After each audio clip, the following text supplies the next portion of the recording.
Controversy पिछले कुछ समय में इतना पॉपुलर शब्द हो गया है कि सब क्रिएटर्स इसी में पड़े दिखते हैं। कंट्रोवर्सी सिर्फ व्यूज के लिए नहीं होती बल्कि कुछ और भी फायदे होते हैं।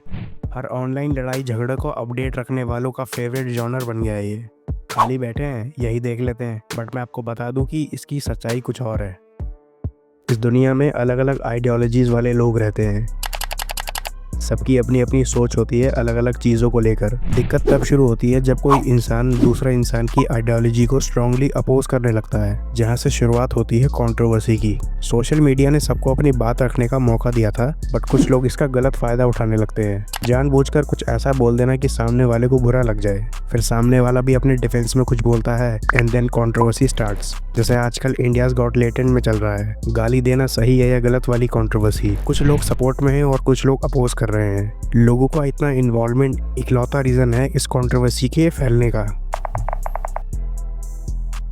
कंट्रोवर्सी मेनली 5 वजह से होती है। पहला, क्लैशिंग ओपिनियंस।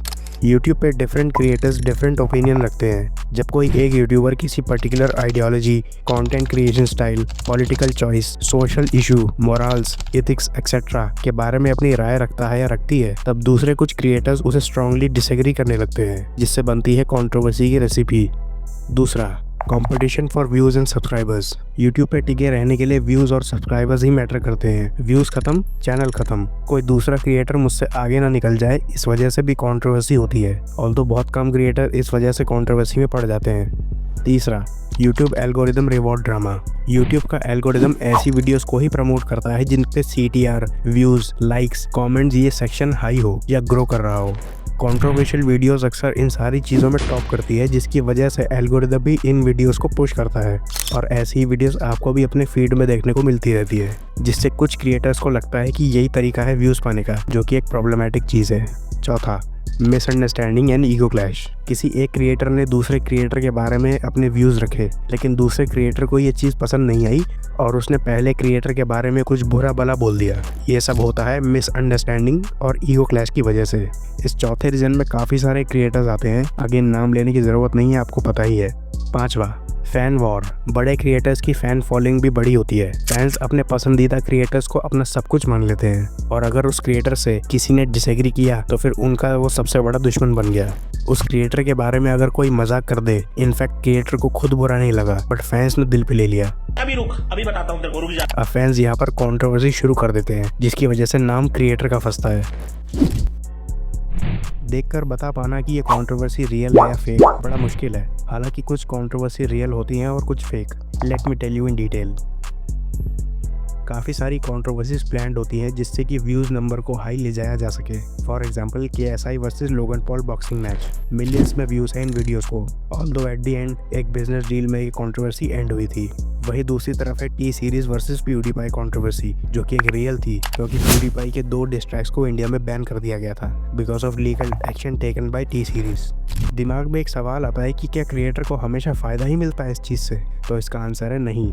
लोगन पॉल की फॉरेस्ट वाली कंट्रोवर्सी की वजह से उनका चैनल टेम्परेरी डीमोनेटाइज कर दिया गया था। यूट्यूब वर्सेस टिकटॉक वाली कंट्रोवर्सी तो याद ही होगी। कैरी मिनाटी की वीडियो को यूट्यूब ने डिलीट कर दिया था बिकॉज ऑफ मास रिपोर्ट। इस टाइप की कंट्रोवर्सीज में पेट्रोल डालने का काम करते हैं लोग। हद से ज़्यादा दिल पे ले लेना किसी की बातों को। लोग इतना इन्वॉल्व हो जाते हैं इस टाइप की कंट्रोवर्सीज में कि लोग टिकटॉक बनाने वालों को हेट तक देने लगे थे।